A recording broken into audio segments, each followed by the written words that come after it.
Hey, it's Jake Gagne. Thanks for watching MotoAmerica on YouTube. Be sure to like and subscribe. Keep tuning in.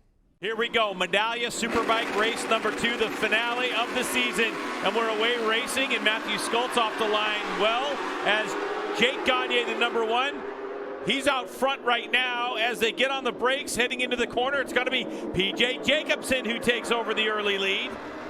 And it looks like most people got through as, oh no, one rider having a big problem. That's Benjamin Smith. Yeah, it looked like his bike stopped, and you can see also, what a start, 5th row. Corey Alexander, I think, is up to 4th. I believe that's Corey Alexander in 4th place. PJ Jacobsen at the front, and then he's got the attack guys right behind him, Gagne and JD Beach, with Corey Alexander running in 4th, and I think it's Hayden Gillum has got a problem.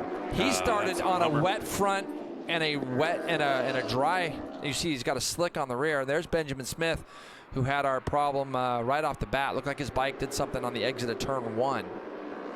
So Tyler Cycles on the BMW M1000 RR. That's a 2023 bike. PJ Jacobsen leading the way, and looks like Josh Herron, who was on the full slicks.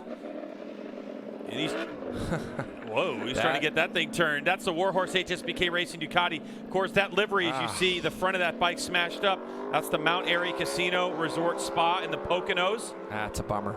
Yeah, that's a shame, because that was a roll of the dice I thought would pay off. His airbag has gone off, and you're going to see it's just going to be on the exit or just coming in. It's quite wet on the way into there. And, yeah, that was a big chance. It just didn't work out, but, hey, you got to try that sometimes, and glad to see he's up and okay. So back up front we go to the 99. After the first lap, a 36.9 for him. Right now, but you can tell Gagne as well. Also, the tires, Greg, what they do is they feel really spongy underneath you, and you got to that's where you got to be careful. You literally got to know that when you're going to go over that patch.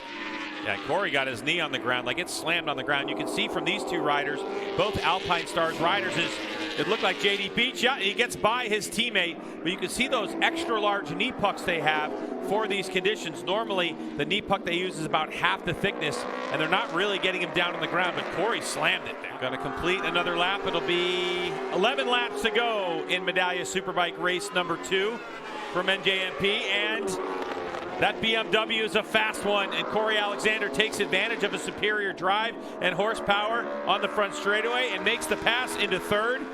He's off to the left-hand side of the screen as PJ, and the reason for that, as we see Matthew Skoltz has gone down. So he's gone down in turn 1.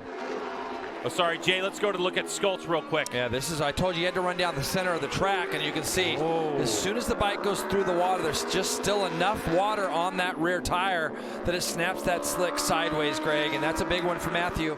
And he looks like he is struggling. As we have a pass for the lead, it's JD Beach going around PJ Jacobsen.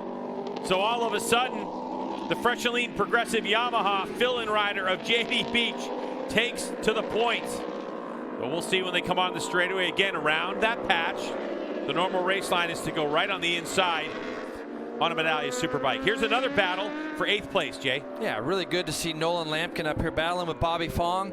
So for Nolan, I think he won the Superbike Cup this year, and he's been coming to these races on his stock 1000 BMW. For Bobby, just hasn't had quite the weekend that we know that we're used to seeing him have. He's had some incredible Superbike rides since he took over that ride for Dave Anthony. Made big strides over the course of the season as Nolan Lampkin gets around Bobby Fong. So the Tom Wood Power Sports BMW, the stock 1000 machine. For the moment, we'll see what this R1 full-blown Superbike has for a stock 1000 BMW as they come onto the front straightaway on the fresh and lean progressive Yamaha. Can he make it one more lap and snatch victory?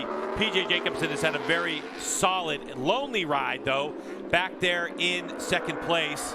And it looked like Nolan Lampkin was able to get up and run. I saw him. He did. Yeah, his bike coming across the stripe back there. And Corey Alexander has come across the line in 3rd place. He must have had another little mini moment because he's shaking his head. You see JD shaking his head there a little bit. And JD, is there any slowdown in you? Just a little bit. You're good. You got 7 seconds. It's either that or he's yelling at himself still for what he did coming onto the front straightaway. So, or he just can't believe he's going to win. But I think all of us in the paddock know that this guy's more than capable of winning on any weekend. JD Beach filling in for Cameron Peterson, who's here It'll probably be one of the first people to meet him in winner's circle is Campy, who's still recovering from surgery after his injury-riddled season. But JD Beach getting the call to come race to fill in for Cameron Peterson. And could Yamaha and the Fresh and Lean Progressive team ask for anything more from this rider who lives in Kentucky? One of the most likable riders. He's got one more corner.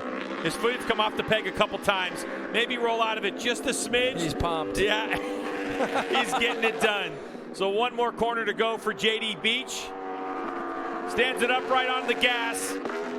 And Jiggy Dog all the way to the checkered flag will take the win. The final of the season.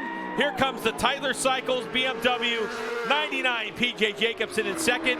And what a ride for Corey Alexander, who raced his way from the middle part of the grid and able to back up his podium in crazy conditions. And for that team to have two riders, the Tyler Cycles team, on the podium, what a run for them.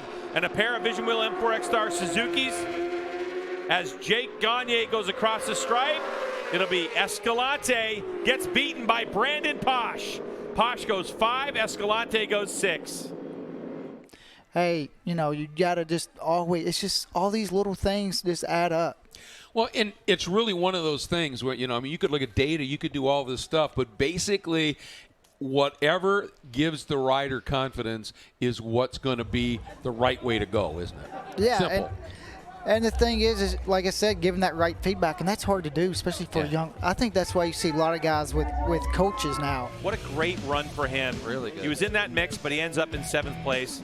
And awesome for his first go at that BMW M1000RR. Let's get down to Hannah with a happy 95.